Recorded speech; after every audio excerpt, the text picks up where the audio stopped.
Hi everyone, welcome once again to Start Living Foundation Schools, and today you'll be learning further maths. That's the subject for today. All right, this video is going to talk about trinomials. Yes, trinomials. Trinomials, you need to understand that there is difference between trinomial expressions and equations. Okay, so what is the difference between trinomial expression and trinomial equation? It's just a simple thing.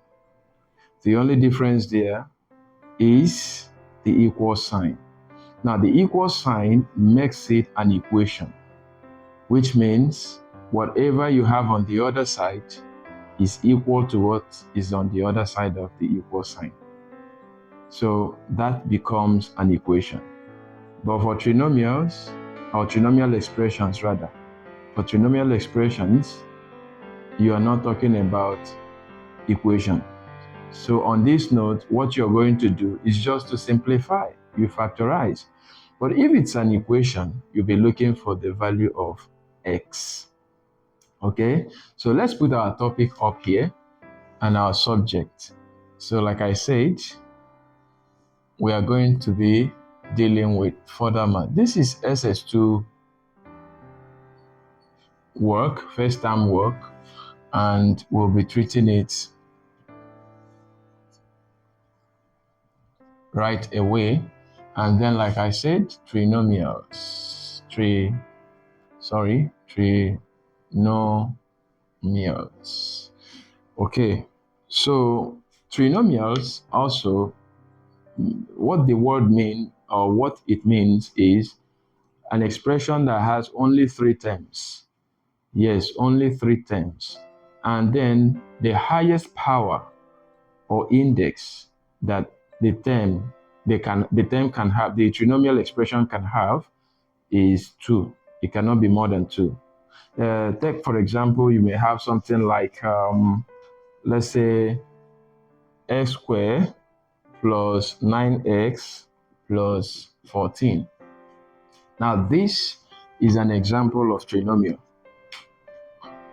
If I put an equal sign here and put any digit here, it becomes an equation. But now there is no equal sign, so we're not interested in finding x because it's only x that can help us to evaluate and get our number at the other side. So for now, we are not evaluating. We're starting with simplifying this expression. But we call it a trinomial because it's made up of three terms. Of course, you know in math, this is a term, this is a term, and this is a term.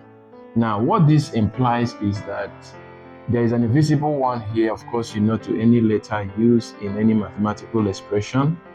There is an invisible coefficient attached to that letter, okay? So this x is raised to power 2, this x is raised to power 1. Of course, anything raised to power 1 is still the same number or letter. So if x is raised to power 1, the same thing as x. But here, the x that is supposed to be here is raised to the power 0. And of course, any number or letter raised to the power 0 is 1. So that's why 14 times 1 will give you 14. So this is standing without x. Now, because it's three terms, we call it trinomials. Trinomials. Okay, having said that, I picked some questions. So what we are going to be doing in this video today concerning this trinomial, in simplifying it, is factorization.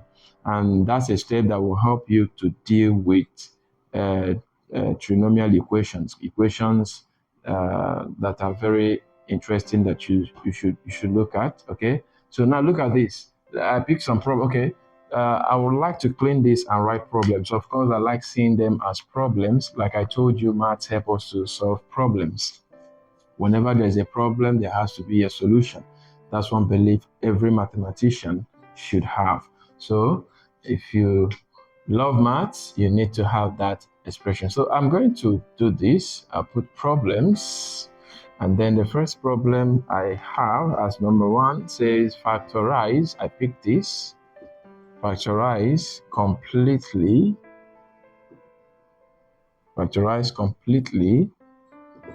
A, you have x squared plus 9x plus 14. And then the B, I picked x squared minus 3x, okay, minus 10. And then we have the C to be y squared minus 18y plus 80. And then we have the D to be 5x squared plus 16x plus 3. Okay, and then the E is 8x squared plus 2x minus 3.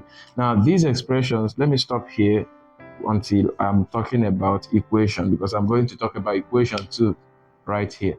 Okay, so these 5 questions is just to express or simplify, show how to simplify trinomials rather. So these expressions here, I'm going to simplify them. And whatever I do here, it means that when I simplify them, if you expand that simplified part, you still come back to this. Okay? And then when we get the equation, I'm going to say 1 or 2 for you to understand why we call it an equation again. Okay, so now let's find solution. Of course, when you have problems, there must be solutions. Okay, so solutions, we have the 1a. 1a, we are given x squared plus 9x plus 14. Now, step 1, we are going to be factorizing. So this is factorization. In other words, we are going to be factorizing. So what you do in factorizing an expression like this is you have to make it appear in 4 terms. So you will expand this to 4 terms before you can now simplify it. Okay, which is what we call factorization. And what you have to do, the first step, you use the first term to multiply against the second term. Now, whatever number it gives you, when you do that, whatever number it gives you, when you multiply this first term against the last term here, whatever it gives you, you're going to look for 2 factors of the number it will give you. 2 factors such that when you add them together, you're going to get 9x. But when you multiply them together, you're going to get the same number that you're trying to divide, all right? So when we talk about factors, we are talking about numbers that can divide a number without remainder. Numbers that can divide a given number without a remainder, all right? So when we say x against 14, x squared rather, against 14, we're going to have 14x squared. Okay, so this 14x squared, you're going to look for 2 numbers that can divide it to get each other. Okay, so the number will divide to get that one, this one will divide to get this, and when you multiply them, you get this, and then when you add them, you get 9x. So you can, on your own, exhaust all the numbers that can divide 14x squared. Of course, 1 can divide 14 to give 14. 14 will divide 14 to give 1. The next one is 2. 2 divide 14 is going to give you 7, and 7 divide 14 will give you 2. 2 times 7 will give you 14, and then 2 plus 7 will give you 9. All right, so on that note, because this is positive, everything is positive, they all have to be positive. So we have 2x and then 7x. Now, what you're going to do is you're going to change this 9x. Instead of writing this 9x, you place this 2x and 7x there, the addition of these 2x and 7x, where 9 is supposed to be, because they are the same thing. It's the same thing. So 2 plus x plus 7, 2x plus 7x will give you 9x, and then that is 9x. So it's the same. Okay, so that having been done, this is what we are going to do. This will now imply x squared plus 2x plus 7x plus 14. So this is what you are having right away. Now, it is at this point that you can factorize, okay? You can factorize at this time. So this means x times x here will give you x squared. X times x will give you x squared. And you know, of course, x times 2 will give you 2x. Now, take note that whatever is in this bracket is what is going to be in the next bracket. They have to be similar because at the end, you're going to pick one out of the two. Okay, that's the principle here in factorization. So you're going to look for a number that would you use to multiply x plus 2, and it will give you 7x and then 14x. And what is that number? No doubt it is 7. So 7, then x plus 2 in bracket. 7 times x will give you 7x, and then 7 times 2 will give you 14. Okay, so having done this, so now you would have to pick one of these two and then put this and this in a separate bracket, and that is your answer. Okay, so this implies x plus 2 and then x plus 7. Now take note of this. This is your simplified part. If you expand this, you're going to come back to this.